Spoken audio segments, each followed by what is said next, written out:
जय माताजी मित्रों, आज આપણે વાત કરવાના છીએ આરબ ઓઢણાની ખાનદાની કુંડલાના માથાળા ગામનો હરસુર ખુમાણ બાબરિયાઓમાંથી કોઈનું સવેલું ઉપાડી લાવ્યો હશે।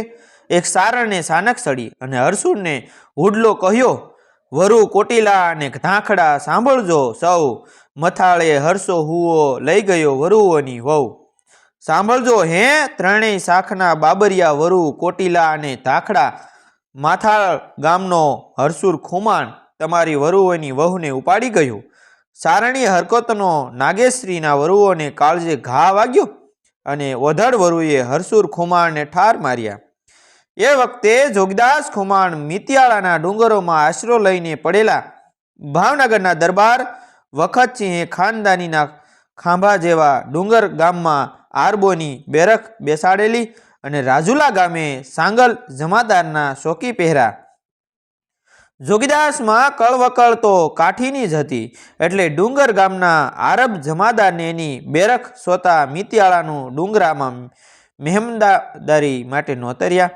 ભારે ખાતર બરદાસ્ત કરી કાંઈ મણા ન રાખ્યો। આરબ જમાદારને મહેમાનદારીના હેતમાં પલાળા દીધા।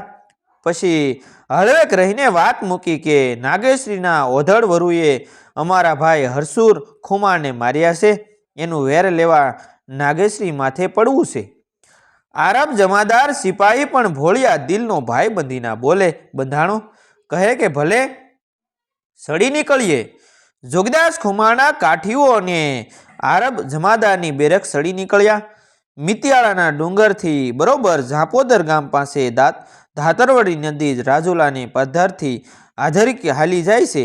ત્યાં પહોંચ્યા ત્યાં આડો નાર ઓળડ્યો ભેગો એક પંજાબી મુસલમાન છે અને નજુમ જોશનો જોવાવાળો કહે કે ઘોડા થંભાવો, કાં ભાઈ આગળ હાલે એને ઝાટકા પડશે, અમે થોડા જલસા ઉડાવવા આવ્યા છીએ, અમે આગળ હાલશું એમ કહીને આરબ જમાદારે આરબ ઘોડેસવારોને આગળ લીધા।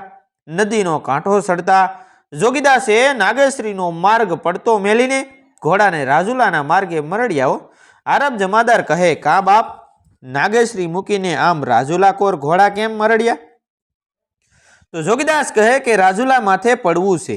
આરબ કહે, રાજુલા તો અમારા અન્નદાતાનું ગામ બાપુ, પણ અમારા માથે મેણા છે, એ મેણા ભાંગવા છે જમાદાર। જોગીદાસે કહ્યું કે આરબ જમાદાર અકળાયો, એક બાજુ અન્નદાતા ભાનાથનું ગામ, બીજી બાજુ ભાઈબંધીનો બોલ, દિલ ડામડોળ થઈ ઉઠ્યું, કાંઈ નક્કી ન કરી શક્યો અને અવશપણે જોગદાસ ખુમાણ પાછળ ઘસડાઈ ગયો। રાજુલાનો રખેવાળ સાંગલ જમાદાર તો તે દિવસે ગામત્રે ગયેલ। મહારાજ મેર બેઠા પછી જોગીદાસ રાજુલા ઉપર ઉતર્યા। ચારેય દરવાજા પર બંદૂકોના ચોકી પહેરા। ભેરાઈના દરવાજે સિપાઈ સામેડો સાંસવીને બેઠો છે।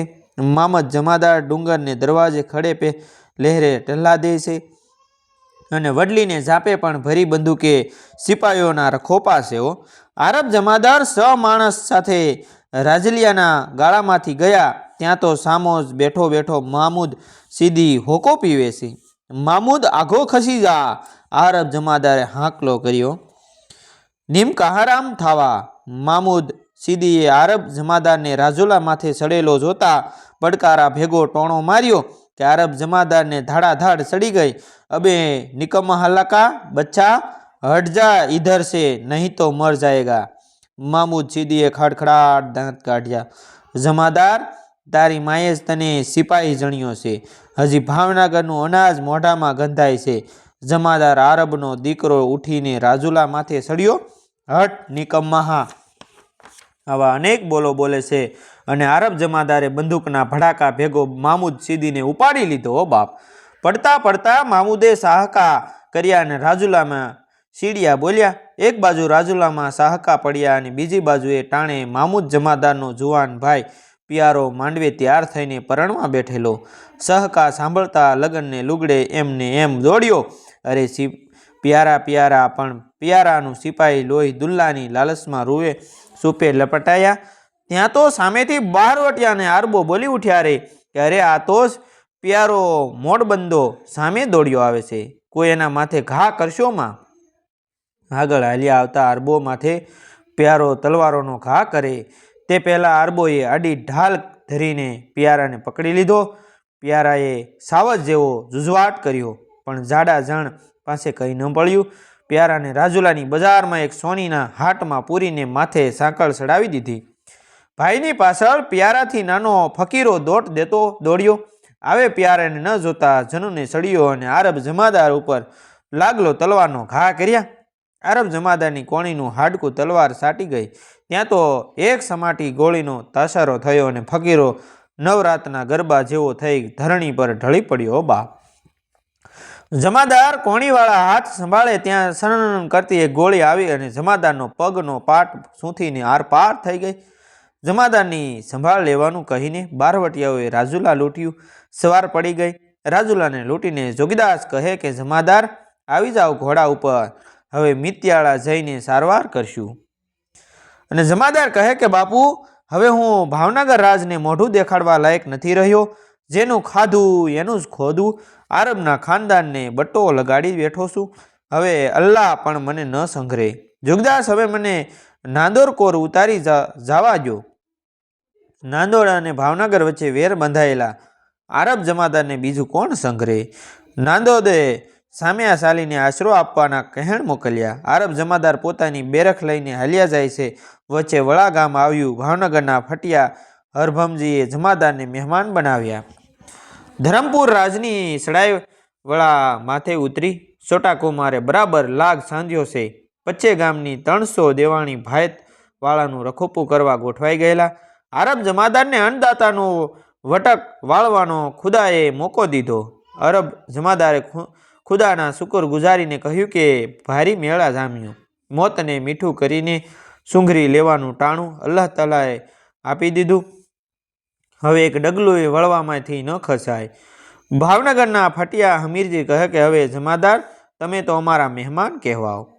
મહેમાન ખરા, પણ આરબની ઓલાદને ભોઠામણ થાય એવા નિકમ્મા હરામ પગલાં મારાથી ભરાઈ ગયા છે. હવે આવો ભાવનગર રાજ માટે મરી મીટવાનો ફરી મોકો ક્યારેય નથી મળે. આ તો અલ્લાહે જ ભેજ્યો છે. જમાદારની બેરખ વળાની ઘેલો નદીને કાંઠે મોરસાબંધી કરી દીધી. ધરમપુરની ફોજના ગોલંદાજને આગળ આવ્યા. ભેળો બંદૂકેથી ઉડાડી મેલ્યો. લડાઈ જામી. દેવાણી ભાગી છૂટ્યા. ત્યારે આરબોએ હાથોહાથની લડાઈ દુશ્મનોને આપી ધરમપુરની ફોજને ભગાડી. ભાવનગર દરબારની છાતી પર સાંભળીને ગજ ગજ ફૂલી. આરબ જમાદારે રાજુલામાં નિકમહરાણી બતાવેલી એનું વટક આ રીતે વાળી દીધું. ત્યારે મહારાજ વખતસિંહ ડંખ ભૂલીને આરબ જમાદારને પાછા તેડાવી લીધા.